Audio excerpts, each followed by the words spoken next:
the newsagents.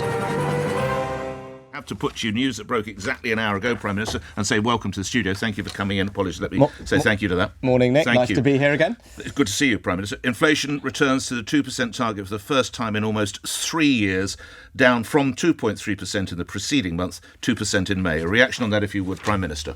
Thanks, first of all, for having me back, Nick. And yeah, it's very good news because the last few years have been really tough for everybody. I know that. And we've had lots of shocks, inflation putting up people's bills. But, we've stuck to a plan. We've taken the action. Wasn't always easy, but we've got there. And inflation is back to target. And that means people will start to feel the benefits and ease some of the burdens on the cost of living. And it's spare a thought for the Prime Minister this morning. He is welcoming in the inflation news that the target has been reached now. We are at 2%, this longed for target on inflation with 2 weeks to go to the election. It should be a day for campaign celebration, and yet just an hour or so later, this happened. Now, the government telling us that 882 migrants arrived in 12 boats across the Channel yesterday. That's the latest that we are hearing. A massive number in one day, 882 migrants in 12 boats.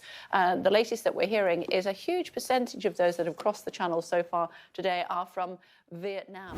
So when your pitch to the British people is the plan is working and you get record number of illegal immigrants crossing in one day, it's not the sort of news you need.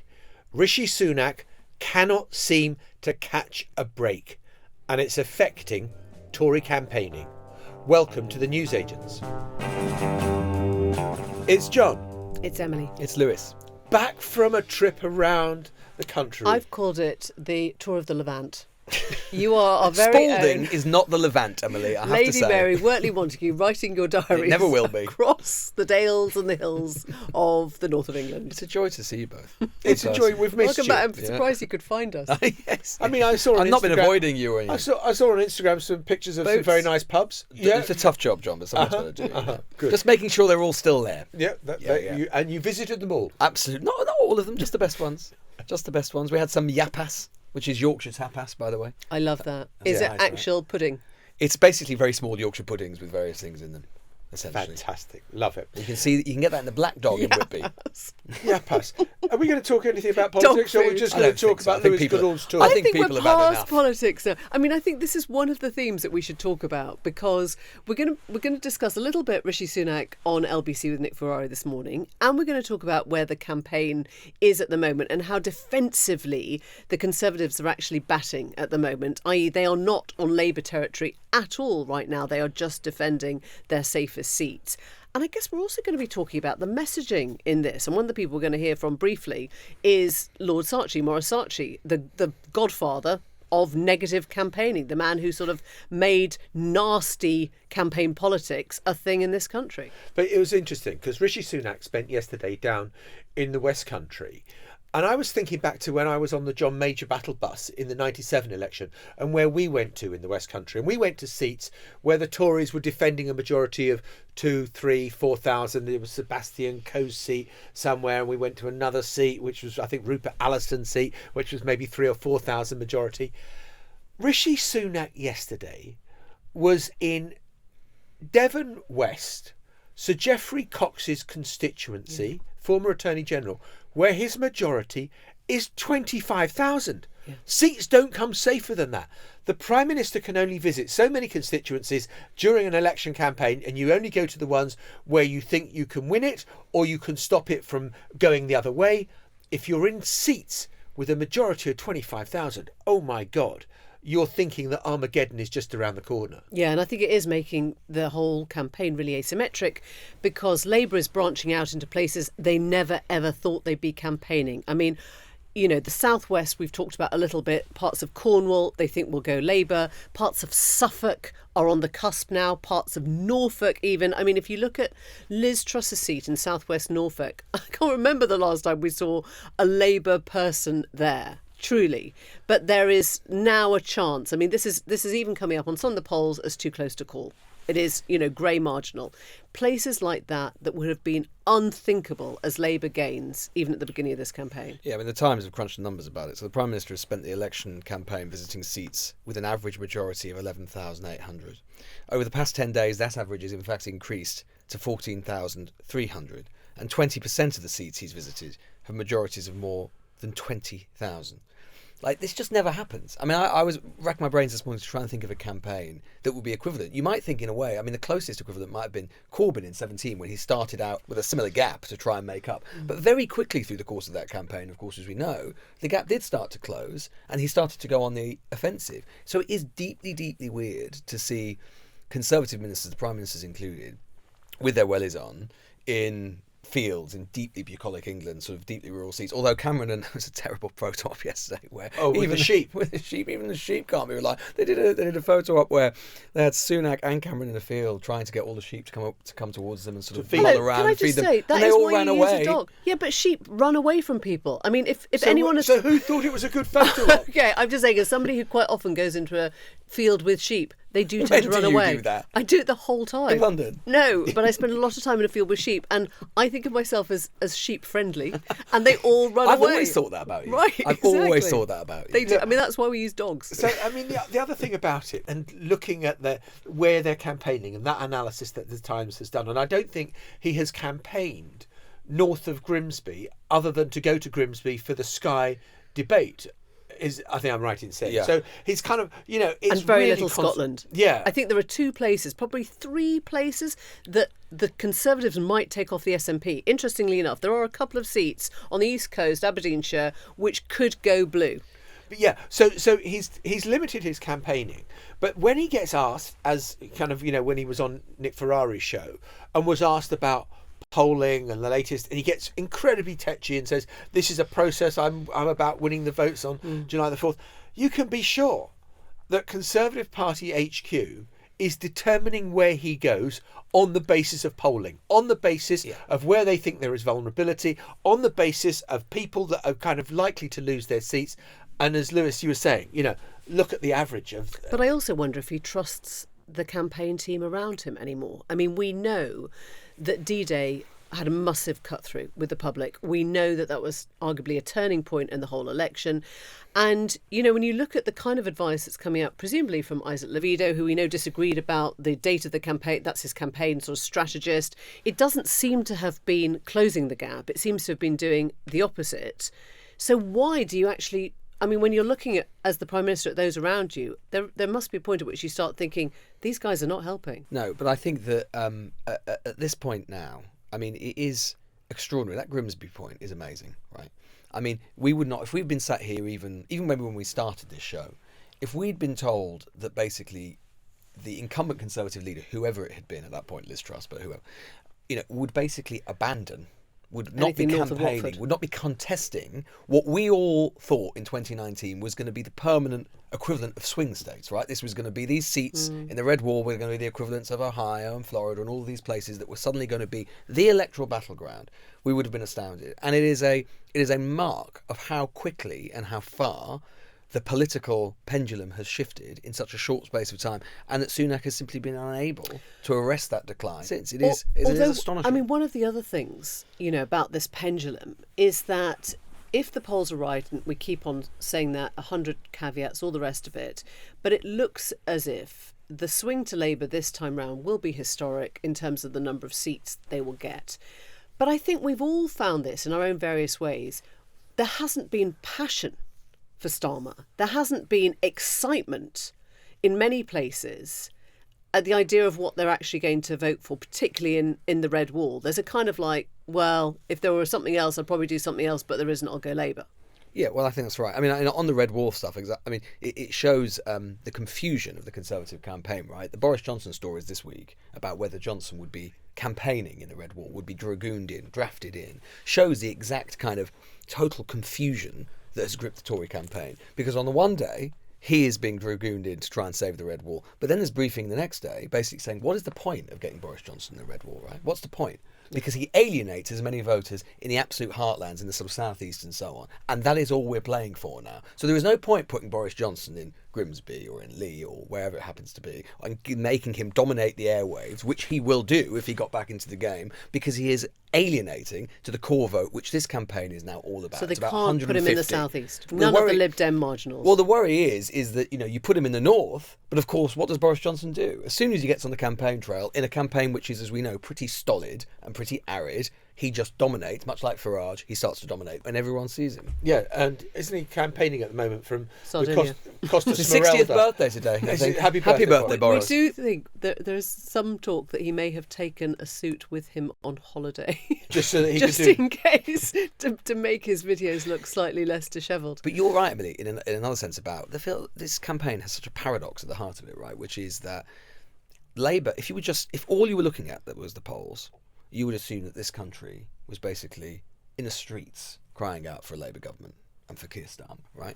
And you would think that there would be at least some enthusiasm. As you say, that doesn't accord with the experience I think we've all had in different ways. But there's another paradox within that, right? Which is that you would also think that massive poll lead, which is not eroding, which, if anything, has been growing, would give Starmer and Labour a sense of real political space and opportunity to do what they want, right?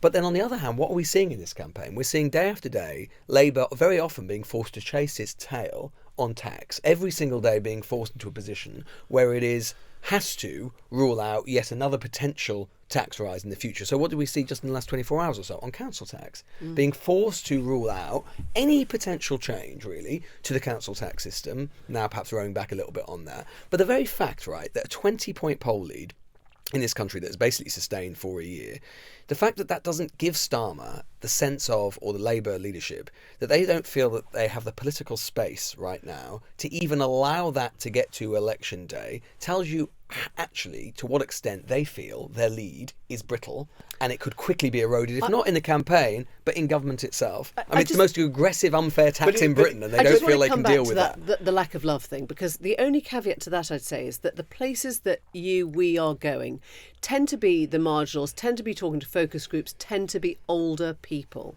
And if you look at how many people signed up at the last minute yesterday, how many young have now registered to vote, I'd say that you don't kind of get yourself onto the electoral register to do that unless you are feeling pretty excited about the sense of change. So I wonder if we're not seeing the excitement, because the excitement is more about the very young, more about first-time voters, more about people who we're not going to find in these sort of traditional focus groups in traditional heartlands. I just wanted to come back to the lack of enthusiasm point. And, you know, look, often on this podcast we have said, you know, 6 months ago we were saying, is this going to be 1992 or is it going to be 1997? And we're now alighting that it's going to be a repeat of 1997, except for the fact that Keir Starmer has nothing like the popularity that Tony Blair did, and that actually Rishi Sunak and the Conservatives are much less popular than even John Major was in 1997.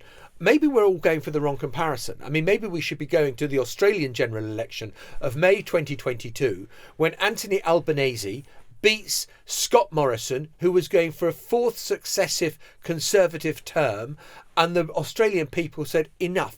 And Albanese, in a sort of way, is rather similar to Keir Starmer. He's pretty dull. He's not a great orator. You don't love what he says. But he was seemed to be a sane and safe pair of hands after a period of populist upheaval in Australia. And I feel that there is a sort of read across slightly from what happened there in Oz to what is happening now in the UK. Well, one of the things that I mentioned at the beginning was this question of messaging. And a little bit earlier, we talked to Maurice Saatchi, and he goes back to the 79 campaign, which got Margaret Thatcher elected, who remained very, very close to Thatcher and actually to Major, got him sort of re-elected in 92, with that slogan that many of you will have sort of heard even from sort of the history books, which is Labour isn't working, a long, long line of people. And he reduced, you know, what people were feeling about the Labour government in the 70s to those three words. And he told us that he thought, weirdly, I mean, I'm slightly paraphrasing here, that the campaign should be dirtier, should be a bit more negative. He thought Rishi wasn't playing a nasty enough bat. You only need two sentences to understand British politics, and they are: Conservatives are efficient but cruel. Labour is caring but incompetent. And so it's absolutely crucial to the Conservative Party that it is regarded as efficient. Because if it isn't efficient and if it's inefficient, then you have the Conservative Party as inefficient and cruel. Therefore, where's that going to go apart from to a complete disaster? So where are we now? That's where we are now. There's obviously going to be a tremendous crisis in the Conservative Party after this election defeat. I think we can all see that, and people describe it as a civil war. That seems to me to be a very accurate description of what's likely to happen. So who is landing the best blows in terms of the comms strategy, or in terms of, I don't know if you're following Instagram, if you're following the social media posts of the parties, where do you think the really clever blows are coming this time round? Well, I haven't seen that. I haven't seen those blows, because those blows have to be devastating. They can't just be little taps on the shoulder. They have to be devastating. I see the attraction of being able to make your arguments in a very compelling, if necessary, very brutal way. And it is necessary that it's brutal in terms of what your opponents are saying. I think that's the job of a leader at election time, to point out the defects in your opponent's position. I think that's actually the job. That's the definition. So far from being embarrassed about it, I think that's what has to happen.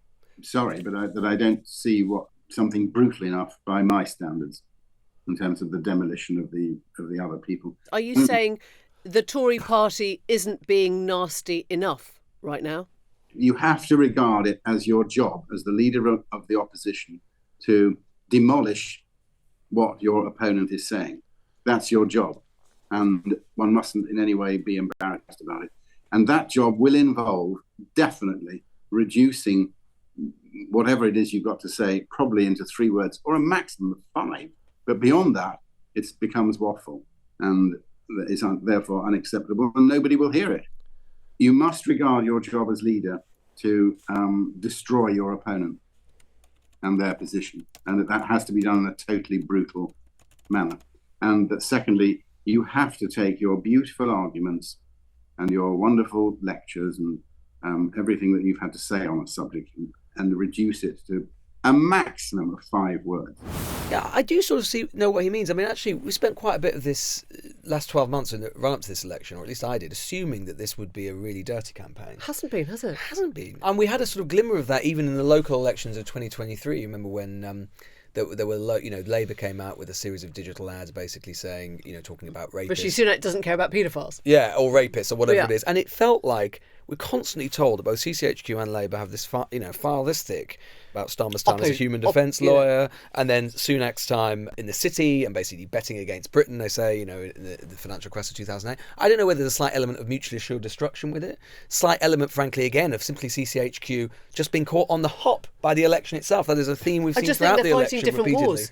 Yeah. Labour's fighting to win, yes, and that's the Conservatives are fighting to survive. But of course, I mean, we're just at the 2 weeks ago point. It could be that the diary and the campaign diary, when they've got nothing else left, CCHQ decides to really go negative in the last 2 weeks. That could happen. Labour haven't got much incentive to do it. Why do it? Because they're already so far ahead. But it could be that there is something just waiting to come out, or they've got some campaign videos waiting to go out, which go hard on Starmer in the last fortnight. I do think that at this point in the campaign, I think the only card that they have left, and I think it probably will be an effective one to some extent, I think the emphasising the massive Labour majority is smart and it is sensible. I think it is the only one. It is the one thing that you can do, particularly in your core votes, if you're talking to wealthier voters in the south, suburbs and all these sorts of places. If you're saying, look, you basically giving with a nod and a wink, which is to say, look, we know this campaign's over, but don't give them the car keys. Don't give them a blank cheque to do whatever they want. If you've got a group, I've spoken to lots of voters in this campaign, where this is resonating, you can just see people start to say,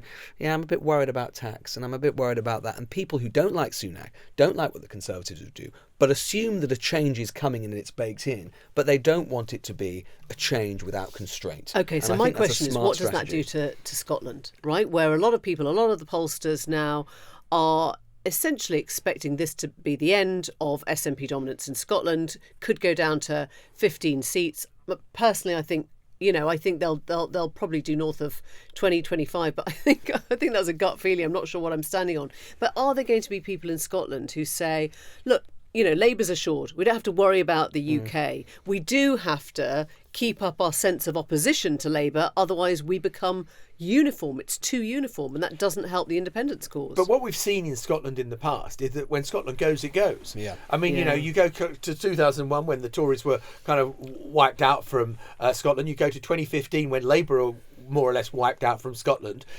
So when these things start to move, a small percentage points can move the things a very long way.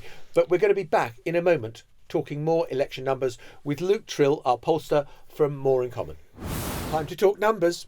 We're joined in the studio by Luke Trill from More in Common, and we're going to talk, you've been studying this, I know, multi-level regression post-stratification, the latest polling that you've been doing, and take us through it. So this is our second More in Common, the newsagent's MRP of the campaign. And the question we had last time, given we had the Conservatives just above that 1997 level, was would they be able to make any gains as the campaign went on? Would there be some narrowing?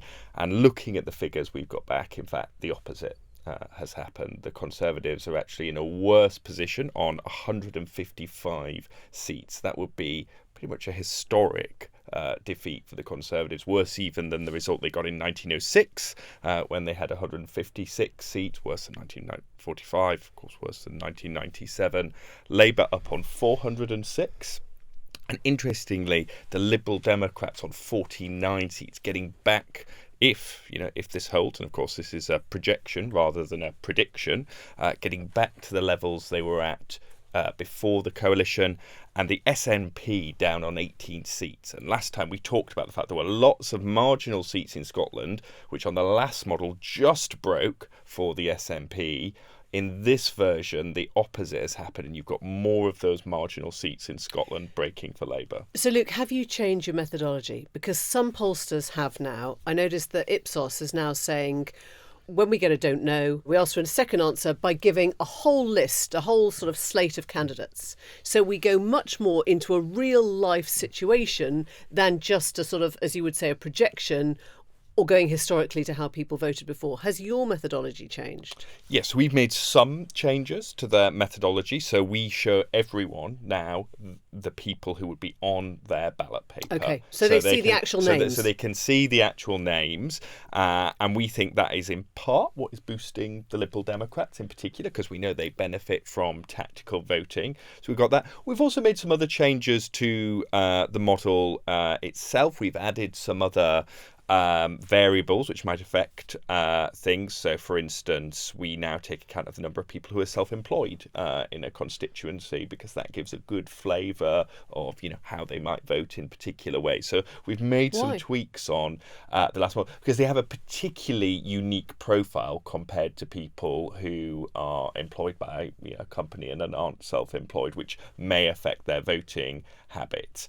Because one of the interesting things that comes out of the model this time, after those changes, but of course also changes in top-line vote shares, is a bit of a shift in some of the seats which are flipping. So what we find is that the Conservatives do marginally better actually against Labour in some of the South East and Outer London in this model, but far worse elsewhere. So, they hold somewhere like Romford in this version of the model, and we think that's where the self-employed variable kicks in, but then they lose seats in the Midlands that they weren't losing last time. Even though methodologies have changed from different pollsters, and you're trying to fine-tune your models and the way you do this, the thing that strikes me is the consistency of the polling across the piece. Normally, by this stage in an election campaign, you'll have had a few polls that are outliers where you think, oh my God, the Tories are doing way better than everyone is saying.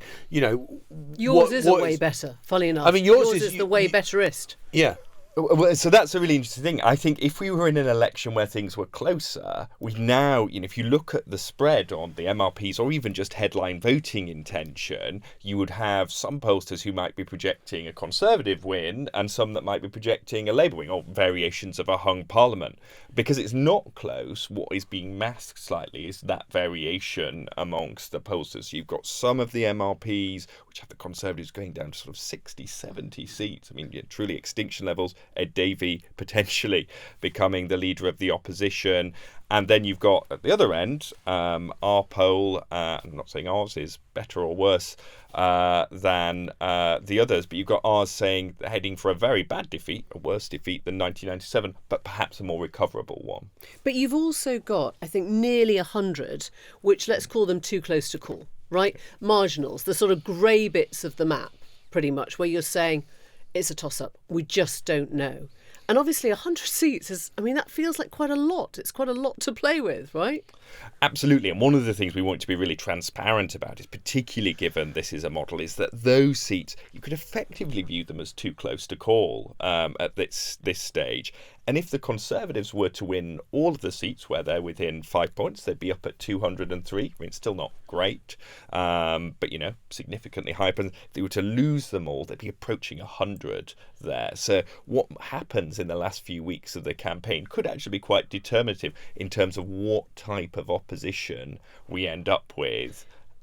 So when you do the whole slate, when people are actually looking at their home, their constituency, and the people that they can vote for, is it giving you, presumably, a much clearer sense of how they will then vote on the day? I mean, we're now talking about July the 4th rather than if the election was today, aren't we? I still would be hesitant to say that we're talking that this will be exactly how people vote, not least as we've got another 2 weeks of the campaign to go. But presenting people with their ballot paper or the candidates that will be on their ballot paper, we think gives you a better flavour, and particularly when you're thinking about the Liberal Democrats, because we know that Liberal Democrats have quite a small national vote share, but it's quite highly concentrated, and they often have well-known local campaigners as their candidates. And you know, one of the areas this shines through in this MRP is Jeremy Hunt losing by a reasonable margin here. Is this election campaign being dictated too much by opinion polls? I mean, is this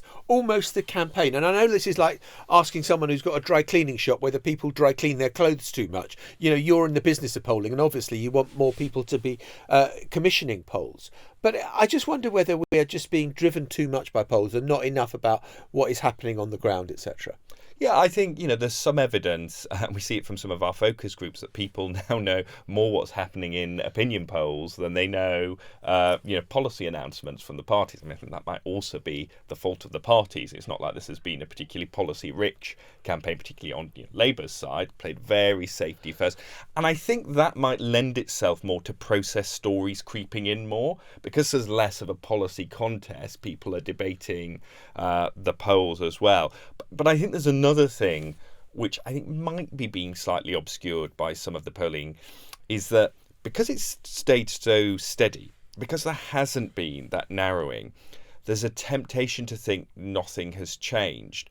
But actually, and it was really interesting from doing our focus groups over the past week, the number of people we spoke to who were previously Conservative undecideds, who said, for instance, I probably would have gone back to vote Conservative, but D-Day was the reason that I couldn't. Really? You know, I mean, the cut through of D-Day has been exceptional. There's a sort of counterfactual world in which actually the campaign has mattered a lot because it stopped that narrowing that we expected to happen. And I think that gets a bit lost in these polls, which are just consistently predicting Conservative defeat. Actually, maybe the campaign has mattered. And it's sort of interesting. I was listening to Rishi Sunak this morning with Nick Ferrari on LBC, and he really just so actively didn't want to engage in questions about process, what the state of the polls were. He kept on repeating the only poll that matters is on July the 4th. But presumably, the Conservative Party are doing polling themselves, and that is determining where they are campaigning up and down the country, where they think the vulnerabilities are greatest. Absolutely. And the one thing that, I'll say is, and this is always slightly reassuring as someone that does focus groups and polling, is it does seem like, based on what the Conservatives are doing, they're getting similar feedback, both in terms of where they're going, but also what they are saying. Because the other thing, which has been so interesting, and we spent the past few days visiting both traditional marginal seats, what should be safe Conservative seats, and are now looking more dicey, talking to people. It was so interesting. There was a group that we spoke to of Conservative to undecided voters. So some were very cross about D-Day, and that was the end problem. Another group, though, were playing back, literally almost word for word, unprompted, yeah, I don't like the Conservatives, but I'm really worried about this idea of Labour having this really big majority. And they were almost repeating it back verbatim from what they had heard. And so it's clear with that group of disgruntled Conservatives, it's cutting through to some of them. And that's obviously because the Conservatives are doing their own focus groups and finding that messaging does reach that group. And that's why Labour hates these polls that suggest they're going to have a huge majority. Will you talk to us a little bit about the messaging when you're talking to the focus groups? I mean, that's a brilliant example. Are they excited about the candidate standing? No. I have to say that I think we've done over 40 focus groups now in this campaign, and the one thing that comes out is a sense of, it's not just apathy or cynicism, and we've talked about that because that's kind of always there. It's this sense of futility this time. It's this sense that no one will make anything any better because politicians aren't up to the job. I think that's what's changed. It's not just that they're not scoundrels, it's that they can't affect change. Britain is so broken, and it's in every group. And of course, where that's playing out the most is when it comes to Nigel Farage, and I think it is definitely helping him. And I've long thought that you can over-exaggerate Nigel Farage's influence on British politics, but it's been striking in the past week, the number of people that we've heard said, well, at least he's something different, at least he says it like it is.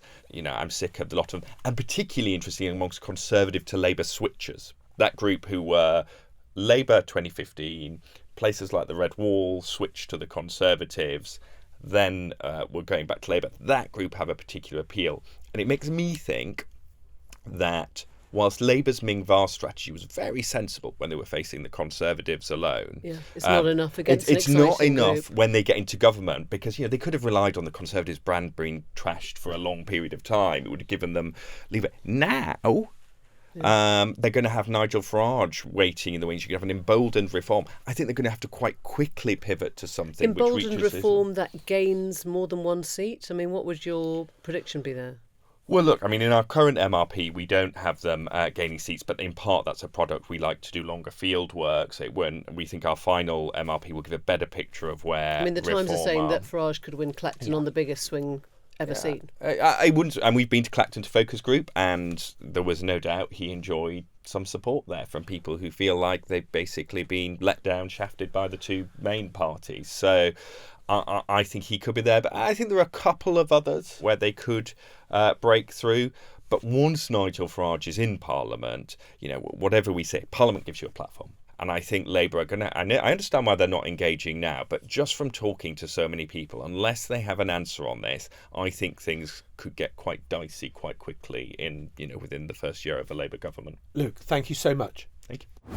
And just before we go, every time that you hear on television and radio kind of a presenter mentioning one of the candidates in one of the seats, the presenter at the end says, and if you want to see a full list of candidates, go to the website, which of course you can do. It's protocol. You have to say that to explain that you're not just focusing isolating on one person, you're giving them the whole and list. It's the representation of the People Act, and it's what our duty is.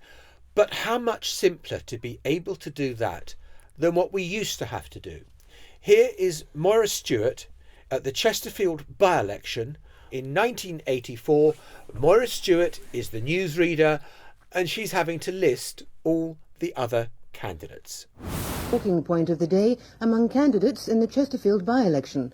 Nominations closed this afternoon, leaving a record 17 candidates to fight the seat on March the 1st.